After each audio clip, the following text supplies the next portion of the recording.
All right, guys, what's up? So, as you can see, brand new toy hauler here, and pretty cool. I like it, I like the layout and everything, but it doesn't come without issues. And these are the things that people talk about. You buy a brand new trailer, and you probably want to get something that's maybe a year old, someone that's already taken it in for all the warranty issues and whatnot. But today I just had the guy come over and do the permaplate. I did buy that. I like putting protective coatings on all my vehicles and everything, so I figured why not the trailer. Plus it's a 5-year warranty if anything happens, like bird bird droppings and stuff, like they go through the whole spiel, all that stuff. And then they do the inside too, the leather and a little bit of carpet stuff. So it's warranted for 5 years, 0 deductible, so no questions asked type of the deal. But first, let's start out with so I bought, and I actually highly suggest getting something like this. That's the Simple Chuck deionized water treatment, and I rinsed this off before the guy came, so that way it was clear. I didn't wash it, but I rinsed it so that way he had a good surface to work with. But I didn't really pressure wash close, and I kind of got around here, and as you can see, my light is still on. It never really goes off, and it'll slowly get brighter over time. I don't know why, so that's something I'm going to address there. And coming around to this side, so you can see up there fog in that light, and it's already getting hazed over from oxidation, probably because it was sitting on the Giant RV's lot last summer. So that one's a little oxidized too. And oh, I gotta switch that around. I gotta clock that different. Another YouTuber had done that, didn't really show how to do it, so hopefully I can figure it out. And up there as well, that light is a little drips of fog in there. Now mind you, I'm not very close to this thing when I'm pressure washing it. I mean, I'm probably standing right where I'm standing right now, so 6 feet plus away. Obviously farther away when it's way the hell up there. And sorry about the plane. That's what happens when you live somewhat close to an airport.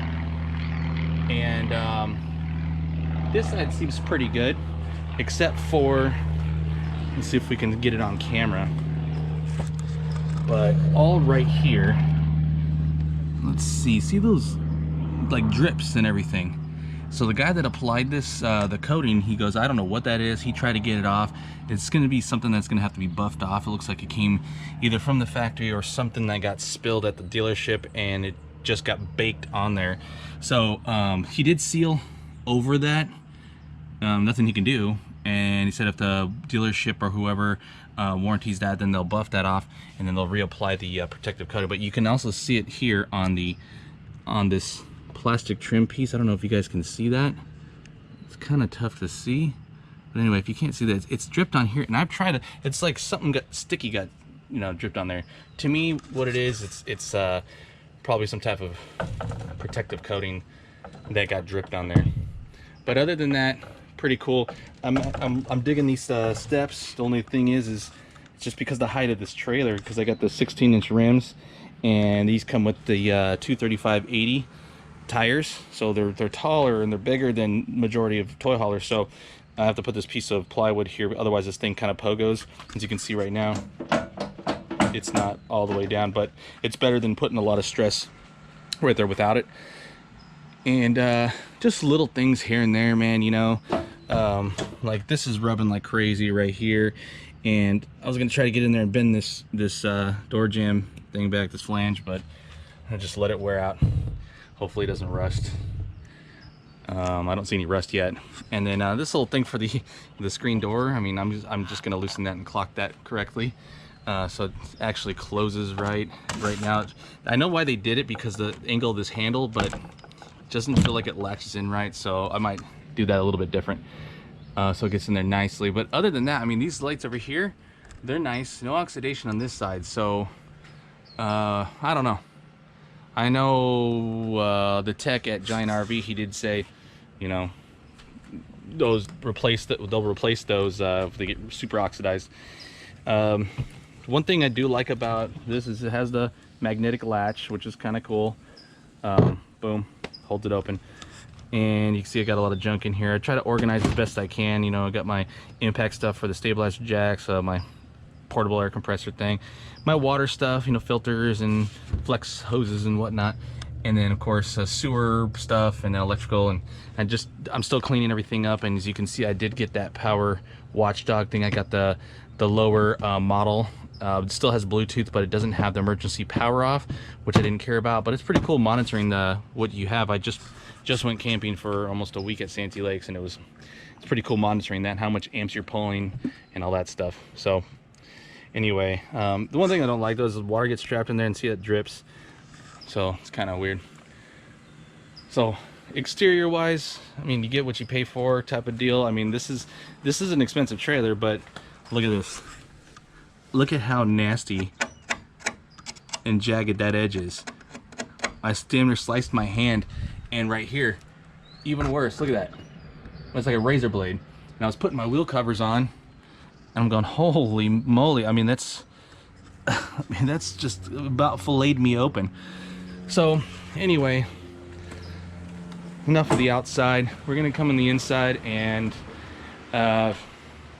one thing I have noticed about the slide, and I've never had a slide before, but it kind of comes in and out, kind of cockeyed. But so does my buddy's 3016 GS, is an Attitude 2019. The fridge is funky.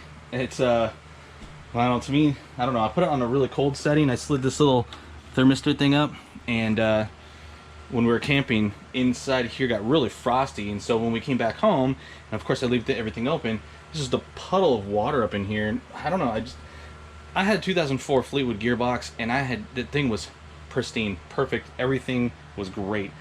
I had a lot of dripping off these fins, and of course there's a condensate exit down there, but still, you know, regardless, I don't know. As far as the everything else in here, I like everything else. It's working great. I don't like how the 2021s, apparently this chain goes through right here, so I'm going to drill a hole and extend that chain. Yeah, nothing really wrong with the stove or anything like that. I haven't tried the oven yet, so that'll be next. When we were camping, this was nice and clean, but I had some tri-tip that we were keeping warm in the just, you know, we just closed it in the microwave, and we didn't have a deep enough tray, I guess. So when my mom went to go pull it out for me to cut up, we had stuff going on the stove, and it spilled everywhere, all over the place. So, you know, it is what it is, man. You know, first casualties of a brand new trailer. And sink, I love this deep sink and everything. And I like having a window right here in the kitchen, and you get a nice little cross breeze and everything. I love that. Kind of limited on cabinetry in here and this model. So my wife we went for my son's birthday, so we have a lot of stuff still stacked in these cabinets and everything. That's not going to happen when we go to the desert. That stuff's gone. So to get to the issues now, so I'll show you here let's first talk about this toilet. Toilet's awesome. The only thing is I noticed when you get probably about 1/3 of a tank or so, and now granted, I had several women in here that were using the facilities. They used a lot of toilet paper, and anyway, with that fan going, and you flush that, when you have a certain amount in there, it freaking reeks in here. I don't know if it's a ventilation issue or what with that black tank, but Jesus Christ. And it's when the trailer's closed. So I'm thinking the least resistance, it's pulling down through the vent and up through here. That's the only thing I could think of. When you don't have the fan on, it works fine. So I wouldn't call that a gripe, a problem, but I never had that issue with my last trailer. But granted, my last trailer had a little fan that was like that big. You guys know what I'm talking about. So it didn't really do much. So shower, another YouTuber, he had an same issue with his shower. My son was in here taking a shower, and he had the head pointed towards that corner back there, and it leaked all out right there and started going towards the bedroom. Now granted, I was a little off level, but that's the way it went.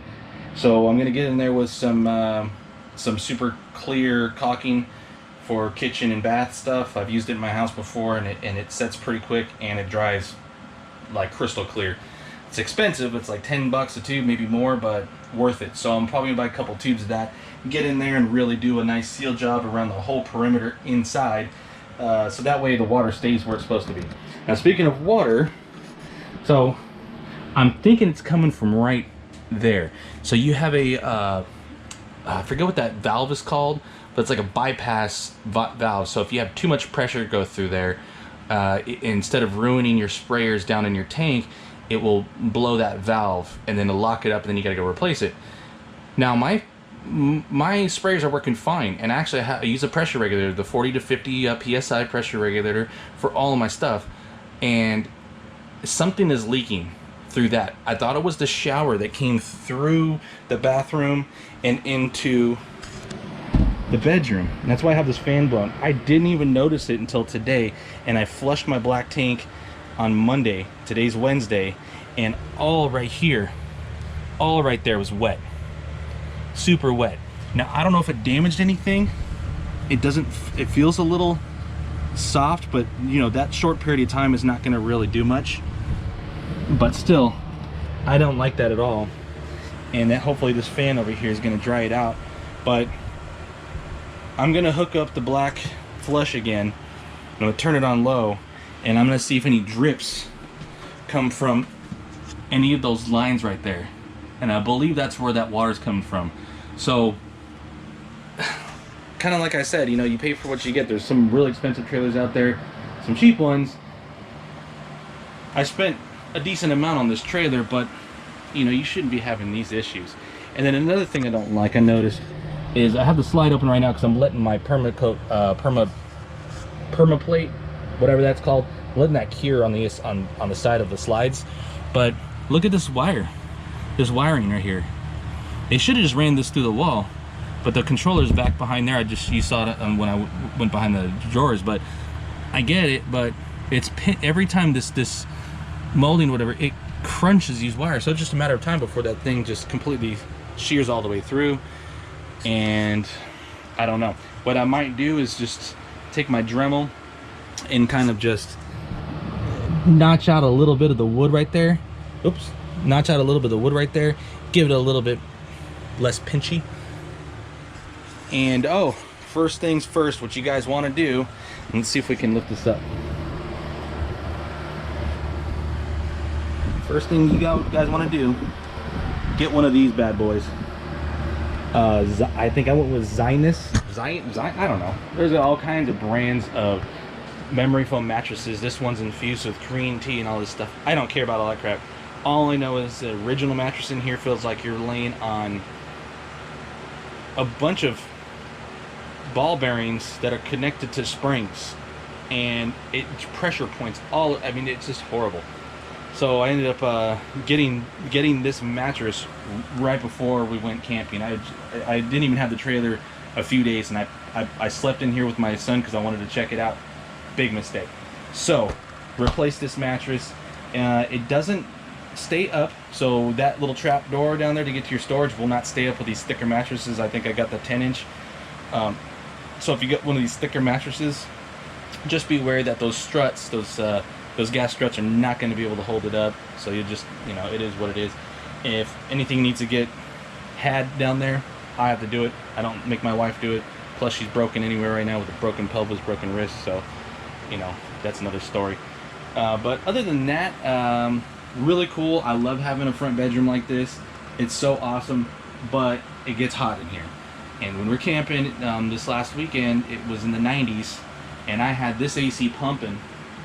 And I understand people's concerns. Why isn't this ducted and everything like that? And I didn't get that either. You have this duct coming from the one in the front or in the living room AC, and that's just to pour some cold air in here, so you don't have to run both of them. But if it can't keep up with the hotness in here, then you run this guy, which is cool, literally. But I don't know. What I did is to help out the living room area too. Is I had this little fan. And I got this from Costco just the other day, last week, and man, it really blows pretty good. So what I did is I set it right down here, and I had it blowing out like that, and it really did help out. Another thing I did is I bought these little these little, what do you call them, door stopper things, and they're really squishy, really nice, super clear, so they're kind of incognitus. And I put one right there. And when you're off kilter a little bit in and the way this is set up, this door wants to just and bam and slam against that other door. And so my kids kept on flinging that door open, and I was like, man, it's just a matter of time before this cheap ass material gets a hole in it. So I went ahead and put one back here and put one on the wall, and then I used my old shoe to prop that open. You gotta do what you gotta do. I might, like another YouTuber put, I might do a Bluetooth thing on here. Let's see what the temperature is in here right now.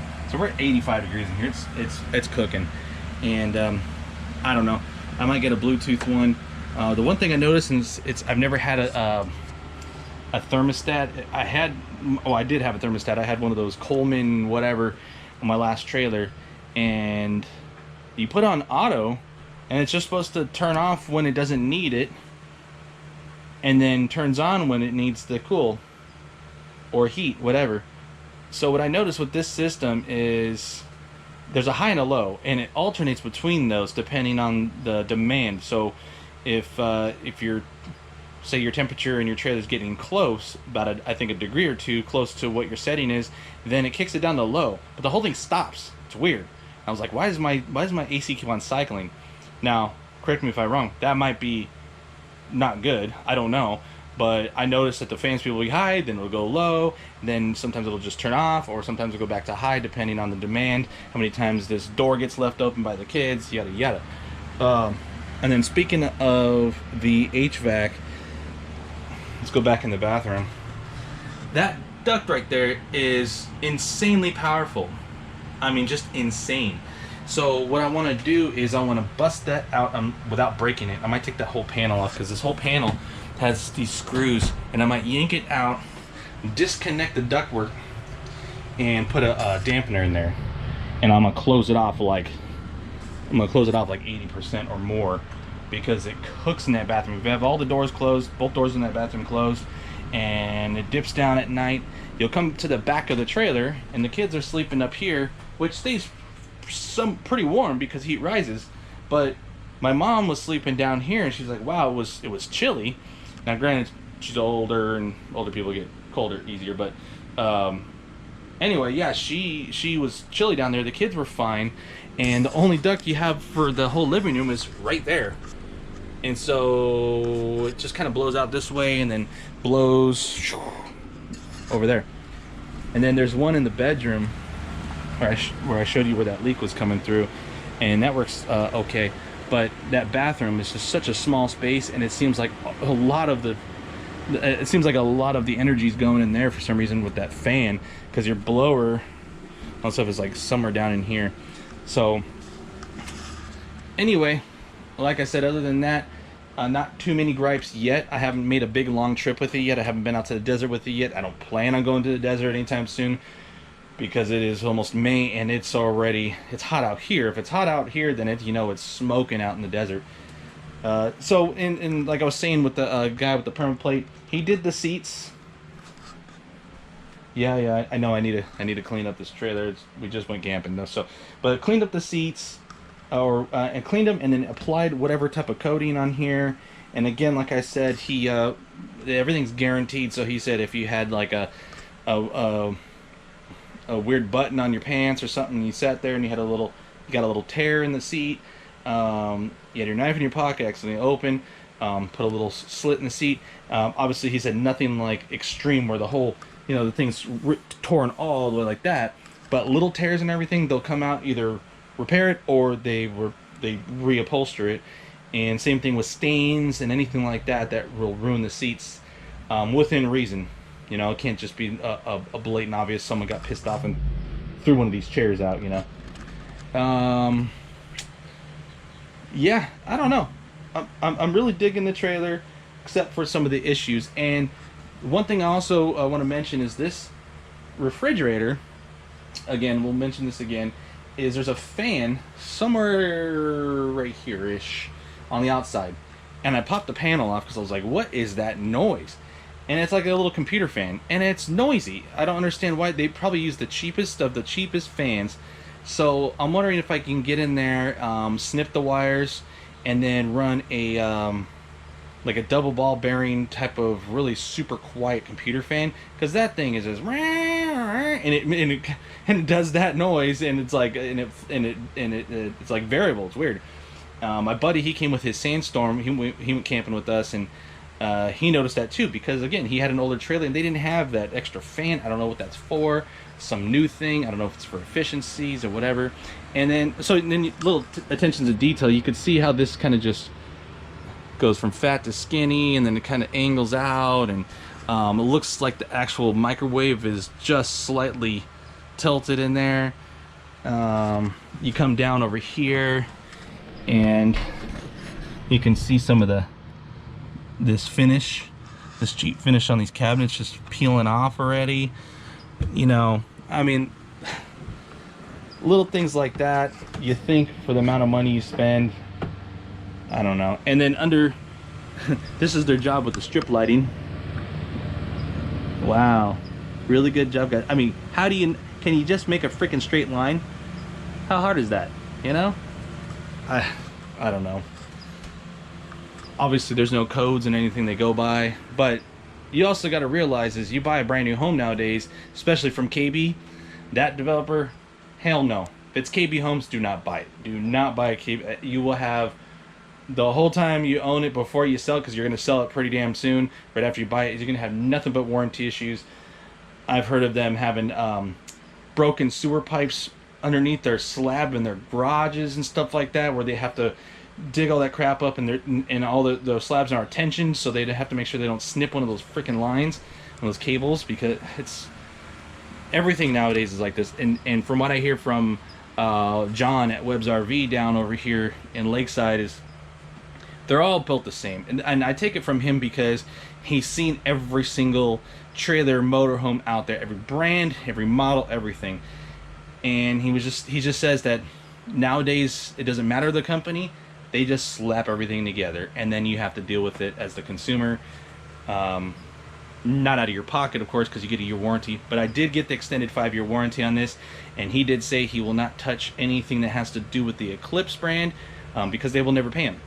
But if it's an appliance like this GE appliance right here, Dometic stuff, your awning, your Atwood water heater, all that stuff, he knows those companies will warranty him and they'll pay him. So he'll warranty stuff like that out, but he won't warranty anything that has to do with Eclipse, as far as their frame, the anything in the interior, cabinetry and all that stuff. Some of those things I was complaining about.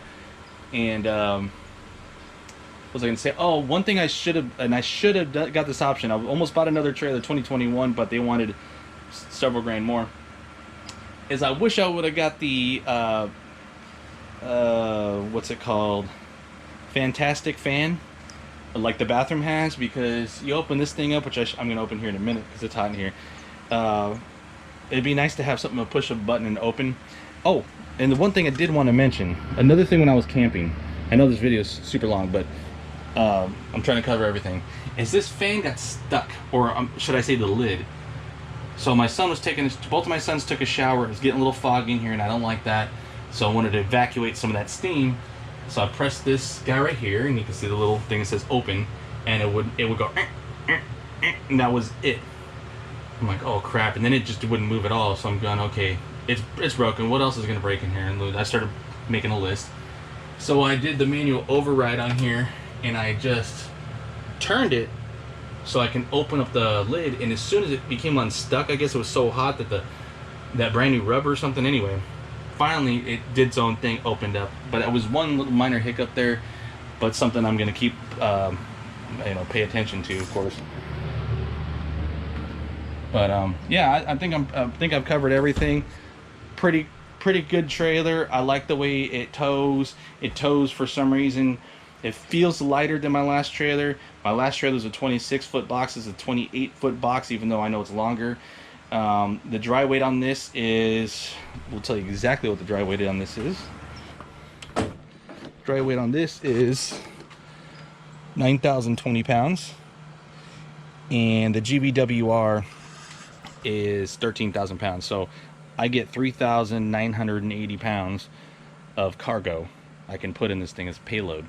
So that's pretty good, because I mean, you look at my Razor and my quad together, that's probably 2,200 pounds right there. So you already start creeping up, and I haven't even added fuel and water, so we'll be pretty much right at the limit when you add your water, because 150 gallons, I probably won't top it off when we go to the desert, and 40 gallons of fuel. So 40 gallons times what's, I think it's 6 pounds, was it 240 pounds, so it's really not that much for the gas, but the water is where it's going to get you.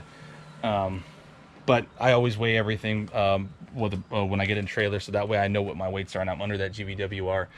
But yeah, no, I'm still digging it, really digging these bigger rims and tires. But one thing I suggest for sure is you get one of those filter things right there, because that will make sure you don't have any water spots in here, because your life is going to be miserable without one of those. Believe me, I know. I have a black truck, this one, and the one I tow this with, and nothing worse than water spots. So sorry for the really long video, guys, but I really wanted to cover everything with this trailer, what you should expect from a brand new trailer, and things that you're probably gonna have to do on your own, because there's no way in hell I'm yanking this all the way up to Marietta just for some minor little things. Major things, yes, if there is water damage in that front, I'm gonna tell my service guy and tell the dealership about that water leak. If I see something, that way I document it, and it's documented on this video anyway, but make sure that they are aware of that, so if anything happens down the road, it's not like something I just neglected. So if they want to take a look at it, then I might have to take it up there, or they can have a local person maybe come out and just look at it, so they don't have to worry about it. But I don't know how you'd fix a floor like that. You're gonna cut out a piece. I mean, that's a major job. They might as well just trash this one basically and give me a new trailer. But yeah, other than that, man, I'm probably gonna find some more things later on, but it's still a really cool trailer and I'm really enjoying it. So don't be afraid to buy something new. Just know that you're gonna probably have some issues. So that's I would say that's all I got. That was a lot of stuff, but anyway, click the like button if you want to see more of this stuff, or comment if you want to see more or different content or whatever. Maybe I missed something, or you have some questions about stuff. I'll be more than happy to make another video about just other little things that you might have questions about if you're looking at getting in one of these and you're on the fence about it. But yeah, let me know. All right, later.